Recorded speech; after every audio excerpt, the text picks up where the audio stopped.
एक सामान्य से मेंटेलिटी होती है, मैं बता रहा हूं आपको। तो बच्चा घर में ये सोचता है आज गर्म पानी, ठंडा पानी क्यों नहीं? तो मम्मी कहती बेटा ठंडा पानी नहीं पीते, महाराज भी नहीं पीते, तुम भी मत पियो। तो क्यों नहीं पीते? गर्म करके पीते हैं। क्या हो जाता है गर्म करने से? मम्मी बोलती बेटा प्रासुक हो जाता। प्रासुक क्या होता है? बेटा उसमें से जल जीभ निकल जाते हैं। अरे जीभ निकल गए, तुमने तो और मार दिए। मम्मी चुप, ले बेटा तू ठंडे ही पी ले, ज्यादा खोपड़ी मत खा।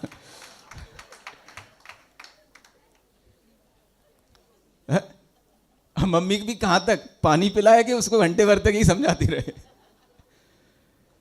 तो जब बच्चे के अंदर ये क्वेश्चन इसलिए कि मुझे ठंडा पीना है, तुम गर्म पी करके मेरा ठंडा पानी बंद तो क्यों करा रहे हो? समझ आ रहा है ना? ये जब आ जाता है तब वह कुतर्क पर उतर आता है कि आखिर आप भी तो जल के जीवों की हिंसा करके पी रहे हो, इसमें कौन सा धर्म हो रहा है?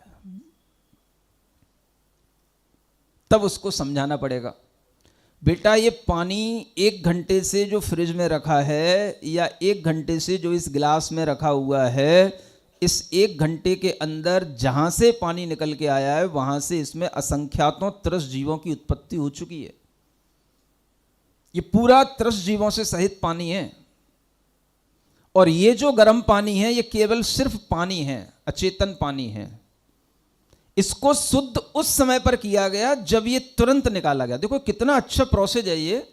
ऐसा नहीं कि आप कोई भी पानी रखे रहो कहीं से निकालने के बाद में और उसको घंटे भर तक रखे रहने के बाद फिर उसको छानो या प्रोसेस उसकी प्रासुक की प्रोसेस करो, ऐसा नहीं। जिस समय पर आपने उसको निकाला उसी के अंतर मुहूर्त के बाद में जो है उसी अंतर मुहूर्त के अंदर वह कर लो उसको प्रासुक, ताकि उसमें वह त्रस्त जीव उत्पन्न न होने पाए, आपको अधिक पाप का बंध ना हो, और उससे पहले आप उसको प्रासुक कर लो। 24 घंटे के लिए आप फ्री। 24 घंटे के बाद वो पानी यूजेबल है ही नहीं। अब वो जो होगा होगा, उसको यूज नहीं करना। बासा खाना नहीं, बासा पीना नहीं, बस। समझ आ रहा है? और दूसरे यूज में ले लो उसको, बस। बाहरी यूज में लेना अलग बात है और भीतरी यूज में लेना अलग बात है। ये भी तीर्थंकरों ने एक विज्ञान बताया हमें। इसलिए खाने पीने की चीज के ऊपर ज्यादा ध्यान दिया गया। आपके पेट में जो चीज जा रही है वो ज्यादा शुद्ध होनी चाहिए। समझ आ रहा है? बाहरी रूप में आप उसको यूज कर रहे हो, उससे इतना नहीं कहा गया। प्रतिमाधारी लोगों के लिए भी नहीं कहा गया। ये एक बहुत बड़ा विज्ञान है। आपके मुंह के माध्यम से जो भीतर जा रहा है वो शुद्ध होना चाहिए। और वो शुद्ध के लिए अगर आप तर्क लगाते हो कि इसमें आप भी हिंसा कर रहे हो, हिंसा नहीं कर रहे हैं। उन जीवों को निकाल करके हम शुद्ध को ग्रहण कर रहे हैं। और जीव तो निकलेंगे ही, वो पेट में जाकर के निकलेंगे, तब तक उसमें और अनेक जीवों की उत्पत्ति हो जाएगी। वो अनेक जीवों के माध्यम से फिर तुम्हारे पेट में और लटें पड़ेंगी।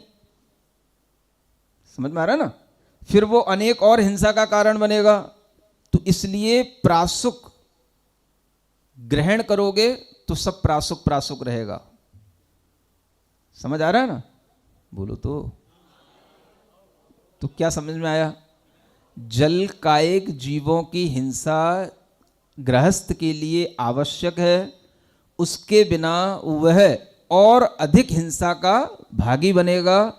और जल कायिक जीवों की उतनी सी हिंसा हो जाने के बाद में वह अनेक जीवों की उत्पत्ति की हिंसा से बचने के कारण से वह जो प्रोसेस बताया गया है तीर्थंकरों के माध्यम से, उसको देख करके कर लेता है, इस विश्वास के साथ कि मैं जल कायिक जीवों की रक्षा भी कर रहा हूं और जल का भक्षण भी कर रहा हूं। समझ आ रहा है? ये पूरी की पूरी वैज्ञानिकता धर्म भाव के साथ जुड़ी हुई है।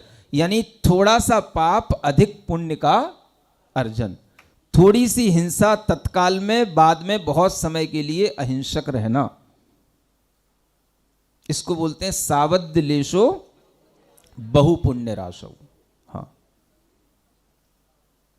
थोड़ी देर के लिए आपको अपनी बाउंड्री बनाने के लिए चीजें हटानी पड़ेंगी। जिसमें आपको अपना मकान बनाना है उतनी बाउंड्री में जो भी चीजें आ रही हैं, चाहे वो कोई भी चीज़ें हो, पृथ्वी कायक हो, वनस्पति कायक हो, आपकी बाउंड्री में आ रही हैं, एक बार आपको अपनी बाउंड्री बना करके आपको सेफ अपने को करना पड़ेगा, तब आप अपने भीतर सेफ्टी के साथ में रह सकोगे, है ना। ये प्रोसेस, ये वाली बात ध्यान में रख करके, ये पृथ्वी का एक, जल का एक, अग्नि का एक, वायु का एक और वनस्पति का एक, इन जीवों में जितनी हिंसा हम रोक सकते हैं वो प्रोसेस दुनिया में किसी भी भगवान ने नहीं बताई। चलो मैं तुमको चैलेंज देता हूं, सिवाय तीर्थंकरों ने। समझ में आ रहा है? वनस्पति कौन सी सेवन करना नहीं करना, कौन सी वनस्पति भक्ष्य है, कौन सी अभक्ष्य है, किसमें ज्यादा पाप है, किसमें कम पाप है, ये ज्ञान किसी ने नहीं दिया सिवाय तीर्थंकरों ने। और आप उनके ज्ञान पे क्वेश्चन मार्क लगा रहे हो, मैं कैसे सहन करूंगा? तो ये आपकी अपनी अज्ञानता है।